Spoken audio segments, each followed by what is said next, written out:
Now guys, in the last few shows, it feels like we've been looking after the lower handicapper up to about a 6 or a 10, but I've got news for you this time. If you're a 10 handicapper, 12 handicapper, right up to 24, 36, Mizuno's got a beautiful line of clubs. Now, what we spoke about in previous shows, Mizuno's for the purist, blade-wise and everything, but just to show you the complement, the Mizuno that they bring in, they actually cater for the lady, for the handicapped golfer, and again, I've got PJ here just to take us through it, but the first iron I've got here is a Mizuno JPX EZ, but it's forged. It looked cool, it looked very nice, a 1025 boron, which PJ will give us a bit of information on, so it's still gonna go far, it is gonna go long, but look at this baby, it is big, it is bulky. If you're a 20 handicapper or 18 handicapper, this is the business, I'm telling you. PJ, give us a bit more information on these two. Thank you so much. Let's start with a standard easy over here. Mizuno doesn't just cater for the better player. Yes, we've looked at the new MP5, the new MP25 in the last couple of shows, but this is the easy.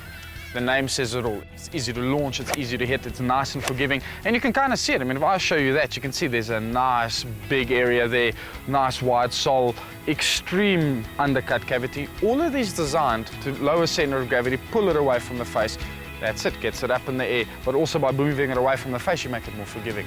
MOI value that the guys talk about. So this really is aimed at your 18 to 24 handicap or even higher.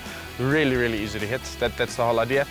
The forged, as you mentioned earlier, this obviously for a guy that's a little bit lower, your 10 to 18 handicapper, looking for that slightly softer feel, a little bit more workable. The big difference is obviously that this is forged, but not only forged, it's forged from boron, as you briefly mentioned earlier.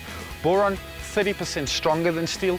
Again, that gives Mizuno the ability to keep that lovely soft feel from a forged iron, but to make the face thinner. Thinner face means more speed, means more distance. When I picked up this club, this forged one, Yes. it didn't feel as heavy as that one. And when I hit them, that felt really heavy and everything, but this actually looked good, it felt good, it was very nice. That's a very valid point, Chris, and it's simple enough to explain. Forged, going to be a little bit lighter, this is cast, but then also if we go and show you this way, look at the size of this head.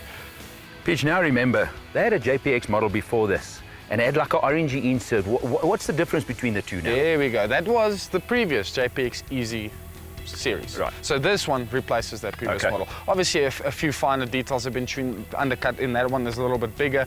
Lofts have been tweaked a touch, not crazy like some of the other guys are doing, but a little bit stronger to give you a touch more distance. And then obviously the Easy Forge, they've put a bigger undercut cavity into it.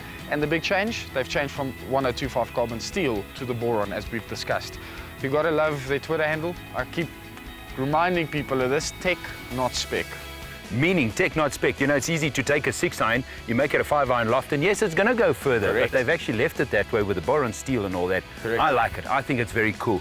I actually think they've done very well. We all know Mizuno makes specialized irons, but they've actually used some of that speciality in a club that's a little bit bulkier, a little bit bigger for the 19-20 handicapper, but also that likes to look at a golf club that has certain nice designs to it. So I think they've actually got it spot on.